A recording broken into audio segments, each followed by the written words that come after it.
Honorable Men Discord, Missing in DR Part 2. Let's talk about it. All right, let's get straight to it. This ongoing case for the missing Pittsburgh student named Sudiksha Konaki. Oh, I'm sorry, Sudiksha Konaki. I have three things queued up from three different news sources because the information given on this case is all over the place. It's just as messy as the case itself.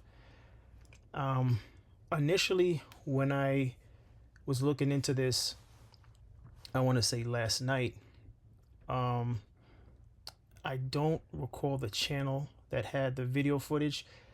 I saw video footage of when she left with the group to the beach. I saw video footage of when two girls returned back to the resort, later followed by the boy who's in the thumbnail, whose name is Joshua. I tried to find that footage.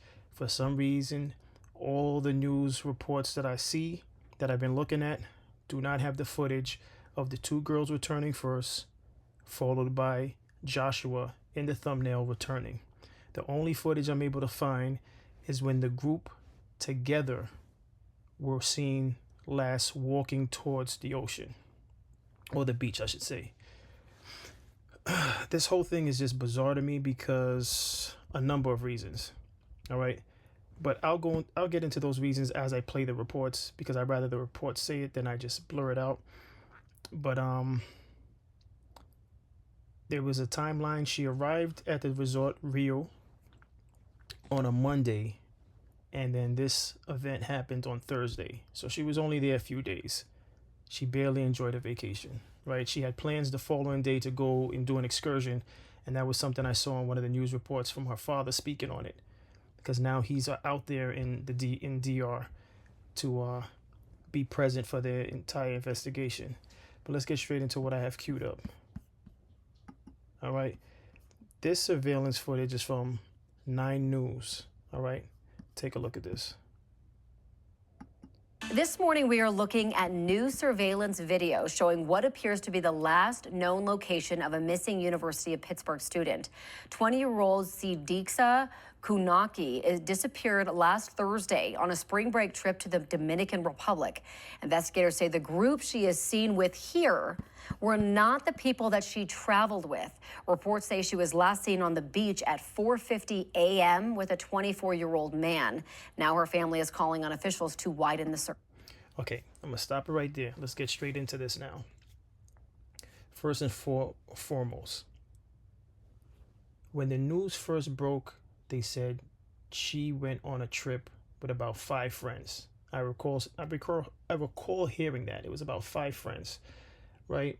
Now the exact number, to my knowledge, is not confirmed. What I just saw today, as I was putting this together, is that allegedly these friends that she traveled with, they're still there. They decided to extend the stay to be present for the search as well. At one point, initially, when I first did episode 1, those friends were allegedly, they stayed back only to answer questions, and they were scheduled to head back home. But now today, as I'm doing research, allegedly they're still out there. These friends are a mystery. All right, the whole thing is a mystery. All right, I understand this is an emotional time for the friends, but I find it odd that none of the friends are speaking on camera about how they feel about the situation. Someone must be strong enough. Someone has to be strong enough. Maybe they're not, but I'm assuming someone of her friends that she actually traveled with should be strong enough to go on camera and say, on that day, she decided to do her own thing. Someone needs to explain that part, right? Because as you just heard, the individuals in this surveillance footage aren't even the friends that she traveled with.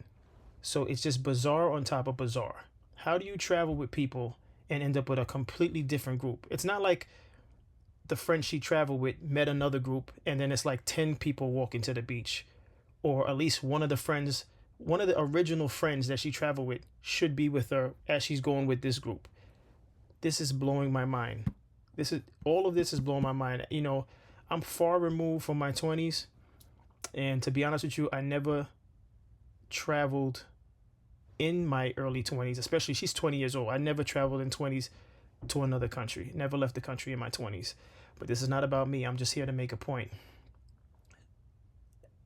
Please, in the comments, help me understand how you travel with friends and you decide to do a late night run to the beach after drinking, by the way, because you don't see it in this video. And this is why I was trying to find the initial surveillance footage of her walking, because this footage is showing them face on.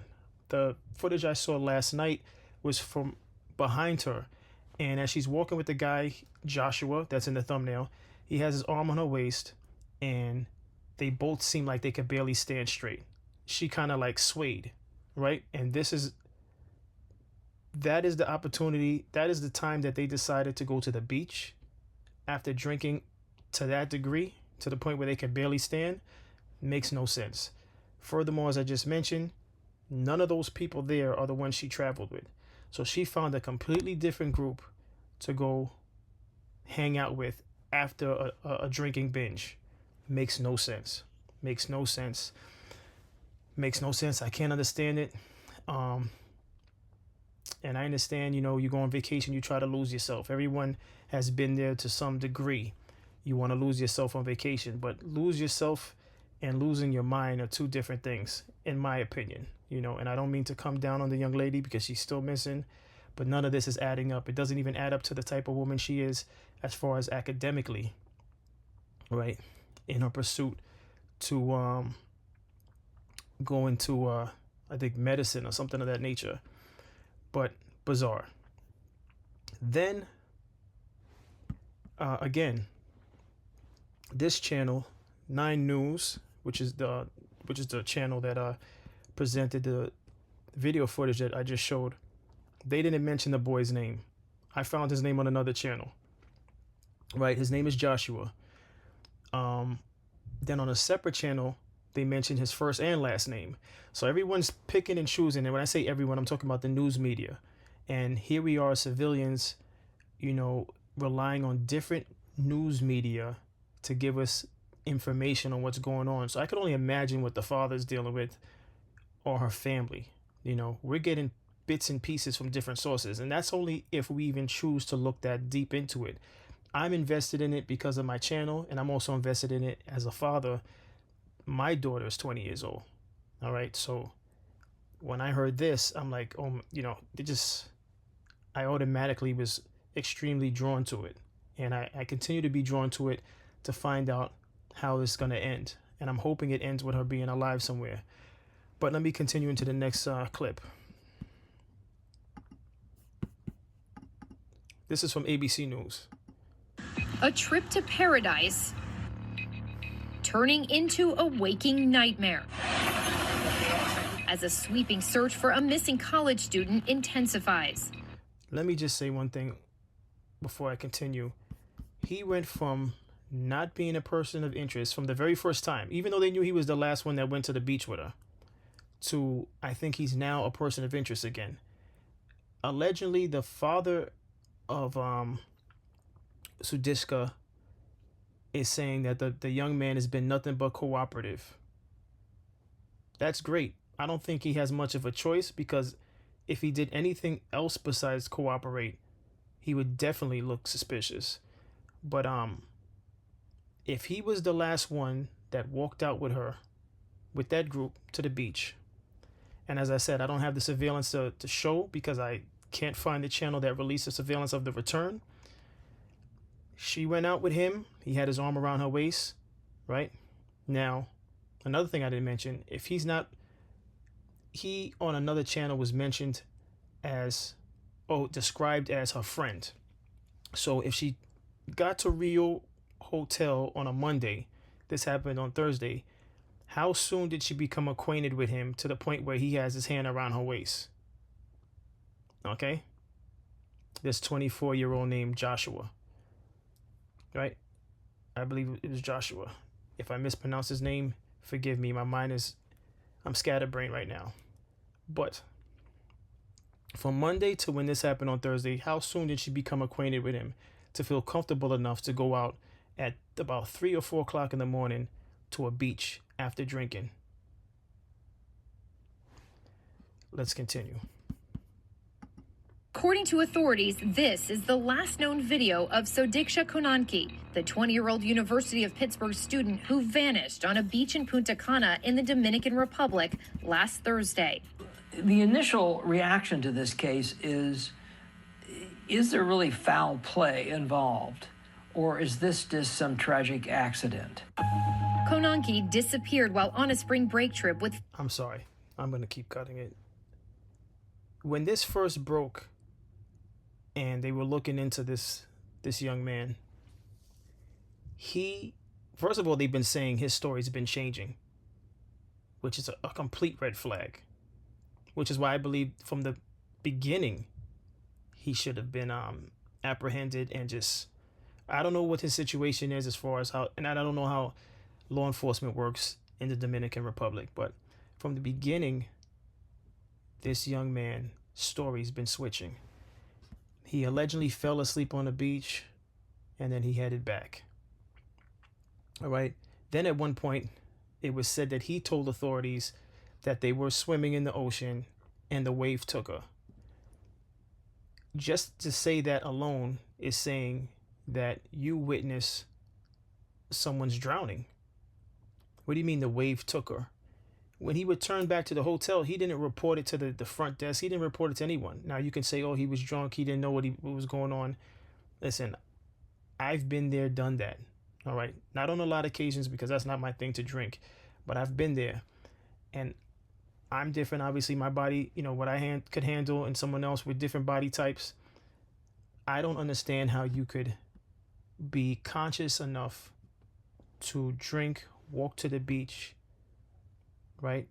And as he said, if he said that the wave took her, at some point he also mentioned he fell asleep on the beach. He wakes up and then walks back to the hotel. So he was so far gone, he doesn't even remember that he was out there with a young lady in the ocean. So as I said, none of this makes any sense, but let's get back into the report from ABC News. Female friends at this popular resort, the Hotel Rio. Last seen on this leaked CCTV footage. Police now reviewing that footage and trying to piece together the moments leading up to Sudiksha's mysterious disappearance. Officials say she was with her friends at a bar before heading to the beach around 4 a.m. The rest of the girls went back to the hotel around 5:55 a.m. They were seen on CCTV returning to their rooms. But Konanki stayed behind with a man who is not considered a suspect. The man telling police they went into the water and got caught in a wave. The key I would be looking for if this were my case is I need to understand the male person that was with her that night, why he was there, where she met him, what conversations did they have, what was his intentions on the beach that night, and why did they go in the water, and why didn't he go back and look for her if she didn't get out of the water? Konanki's clothes were found on a beach bed, and officials say there was no sign of violence. What do you believe happened to this college student? Nosotros tenemos que esperar. Estamos esperando los resultados de las investigaciones. Se están haciendo levantamientos de las cámaras de videovigilancia, entrevistas a las personas que la acompañaban, entrevistas a testigos, a empleados del hotel. Esperamos concluir esa parte. Police believe the two were intoxicated. The man telling police he fell asleep on a lounge chair after throwing up. Later seen on security cameras returning to the resort before 9 a.m. A family friend of the Konankis telling us that the young man has been cooperating. That's when we walked to the beach along with the boy, and the boy helped us, and he was demoing us kind of like what really happened and where he was. With spring break in full swing, tens of thousands of students seeking the sun flocking to hotspots like Punta Cana. Sudiksha is a junior at the University of Pittsburgh. Family friends telling ABC News she hoped to go on to medical school. So based on what the father said, he's been cooperating with the whole investigation. But here's what's confusing to me. So he's able, as drunk as he was, stumbling back to the resort hours later in the morning, as drunk as he was, he's able to remember and trace his steps with the father of the young lady. So how drunk was he? Because most people on a real bad drinking binge, they wouldn't be able to remember and retrace their steps to walk around with the person's parent and tell them, oh, this is where we were. Now listen, maybe she did drown, but a lot of this sounds real odd. Let's continue with this. Sudiksha's father, Sabaraidu Konanki, telling us he spoke to his daughter just hours before she went missing. Everything was going okay. And she was really happy to have a vacation with her friends. And that nothing seemed out of the ordinary before her disappearance. She was good. The next day she wanted to go for excursion. And before that, in the resort, she was fine with the swimming pool. Rio Hotels telling ABC News in a statement in part, from the moment her absence was reported, we have been working closely with the local authorities, including the police and the Navy, to conduct a thorough search. The safety and well-being of our guests are our highest priority, and we are fully committed to doing everything in our power to assist in this situation. The friends who took the trip with her staying behind, hoping Sudiksha is found safe. The beautiful beaches, now a major search area. Listen, in closing, I just have to say this. And I said this in the first episode. You fly out together, you land, you stay together, and you return together. There's no reason why this young lady was out drinking with a totally different group from the one she traveled with. It just makes no sense. And none of this is adding up, because at some point from the video that I saw yesterday, it was said that the two girls that returned from this group, this new group that she met out there, the two girls had her cell phone. She gave her cell phone to the two girls, which that's a completely different group from the group that she flew out with. There's no reason why they have her cell phone. None of this makes any sense. Then her clothes was found on the beach. So what was it? That Joshua, who's in the thumbnail, the 24-year-old, needs to explain exactly what was going on. I mean, in full detail. Especially if I was her father, he needs to explain, what were you doing in the water? Were you guys skinny dipping? Why is her clothes on the beach? These are the type of questions that need to be asked. And I'm pretty sure maybe the father asked that. They don't want to say that on the news. But what is her clothes doing on the beach if you guys went for a swim? How much of her clothes was on the beach? Was all of her clothes on the beach? Or was it just a top layer? Because from this video, it doesn't look like she had much on. You know, looks like a shirt maybe. So maybe the shirt was on the beach. What type of articles did they actually find? None of this makes any sense. Makes no sense. And again, if she landed on Monday and this happened on Thursday, how did she get acquainted that fast with this guy to the point where she felt comfortable enough leaving the group that she flew out with to spend time with this group? And this group, two ladies, this group initially looks like a guy, a girl. It looks like three girls and two guys. They look, unless they were just walking closely to the first two people. But the two young ladies who went back to the resort, obviously, she was comfortable with the group, but they could care less about her because they just left her with this Joshua guy, who some news reports are saying is a friend of hers. How are they friends? He can be friendly, but how are they friends in such a short period of time? This stuff doesn't make any sense to me. I'm going to stay close listening to this, following it closely, I should say. But be safe, ladies. Be safe, ladies. When you go to these other places, as I said in the first episode, if you're from America, you're not in America. I'm speaking to those that are American, right? So if you leave America to go to these other places, particularly places that are third world countries, the way you conduct yourself in the States, here in the United States, is not the way you should be conducting yourself in another state. You should be 2 times to 3 times cautious. All right. If you're used to being a loner and you like to, I could be on my own, I can handle myself, that has to end when you land at that destination. And I'm saying this for your own good. And I'm saying this as a parent also. But as always, I appreciate everyone for tuning in. Like, share, subscribe, and I'll see you on the next episode. Take care.